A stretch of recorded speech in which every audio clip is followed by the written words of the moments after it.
Hello, listeners. This is Kat, and welcome back to Put Your Hands Up Podfics. This will be the continuation of Call Our Crimes a Work of Art. This will be Part 7, Chapters 13 and 14. Chapter 13. Izuku isn't worried when Mr. Aizawa asks him to stay after their strategy meeting. He's terrified. What could his teacher want with him? Is he going to be expelled? Did he act as the villain too well? He's practically shaking when the lab empties, leaving him and Mr. Aizawa alone. Mr. Aizawa sits across from him. Okay, problem child. Some things aren't adding up. What do you mean?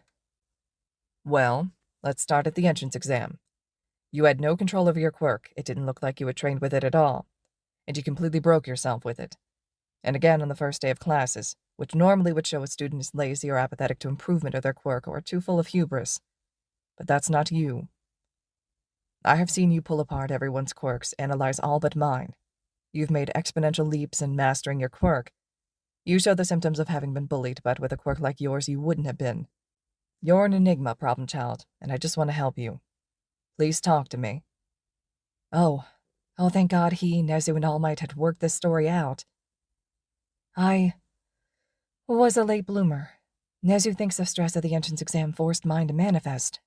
That or my training for the exam paid off by making my body able to finally handle my quirk. Aizawa blinks. Your quirk manifested here. Yeah. So before that you were... quirkless. Fuck, kid. Wow, he never thought Aizawa would be the first one to curse in front of him. He thought for sure it would be Mike. I'm sorry, Aizawa said, bowing. What? Izuku said, wide-eyed.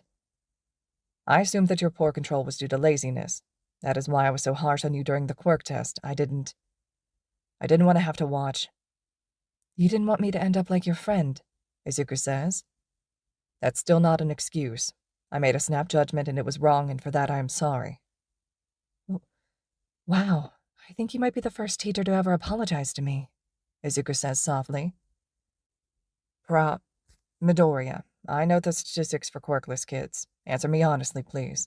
Were you bullied? Izuku nods slowly. This is surreal. How the fuck is he supposed to respond? Aizawa lets out a shaky sigh. And the teachers did nothing. Another nod. Okay. Thank you for trusting me with this, Midoriya. You're doing great. One more question. Do you want me to make the school regret it? What? Nothing that happened to you is okay, kid. There needs to be consequences, but I won't force you. Izuku considers this. Can I think about it? Of course, Midoriya. Izuku flinches. What's wrong? Nothing. Just you stopped calling me problem child. I wasn't sure if it was upsetting you. It doesn't. It's not mean when you say it. Mr. Aizawa ruffles his hair. Okay, problem child, he says, and then seems to consider something. If you ever need to talk about it, Hound Dog is an amazing resource, and you can always talk to me. I don't want to bother you with this stuff. Mr. Aizawa sighs. Did you know that erasure has a mutation element? The brain of a 4-year-old can't handle it. What? Yeah. My brain didn't develop it until age 8. I know 4 years is nothing compared to the 10 years you spent considered quirkless. But even after erasure came in, it was a villain's quirk according to everyone at my school. So, problem child, I will never think less of you if you need to talk about it. Izuku feels his eyes well up with tears. He never expected Mr. Aizawa to get it. He was so cool, Izuku never considered how he would have been treated as a kid. He's startled when arms wrap around him. Let it out, problem child. I'm right here, Aizawa whispers soothingly.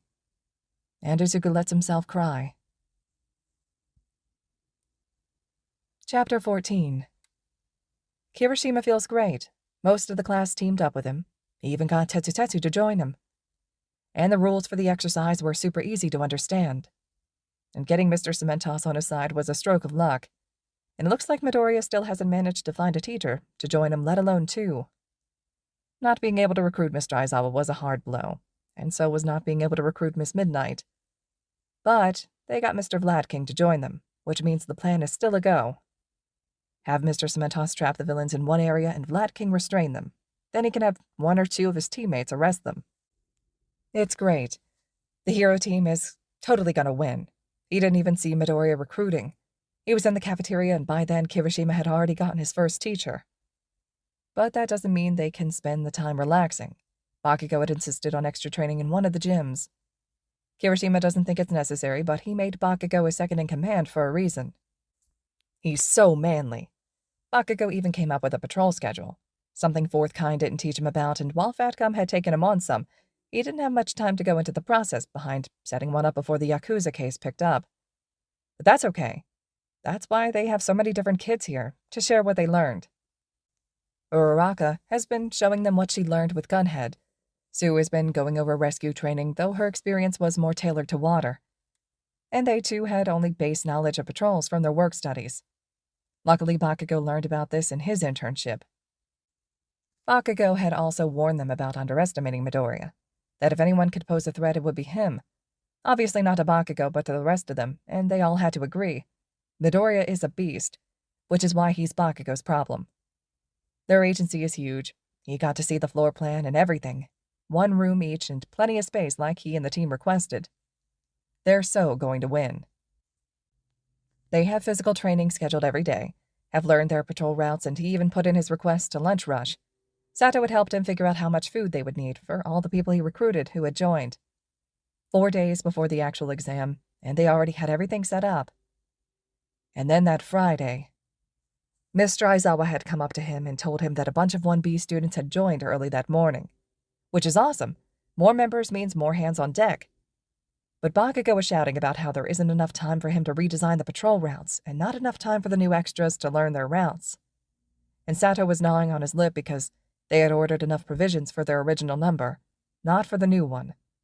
And Uraraka was telling him that they would have to see about putting in a new work order for their agency, so there would be enough rooms for the new people. But Powerloader said that it would take a day for the form to be processed, and that he couldn't have the new stuff added until 2 days into the exam. And the new students are behind in the physical training, so now their training sessions were cut in half the time for the original group and half the time for the new group to start from the basics, cutting into their advancement.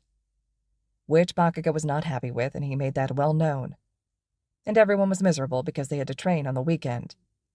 But it'll all be okay. They'll win.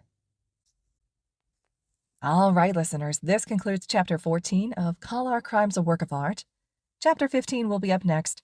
I hope you all are still enjoying this fic, and as always, thank you all so much for listening.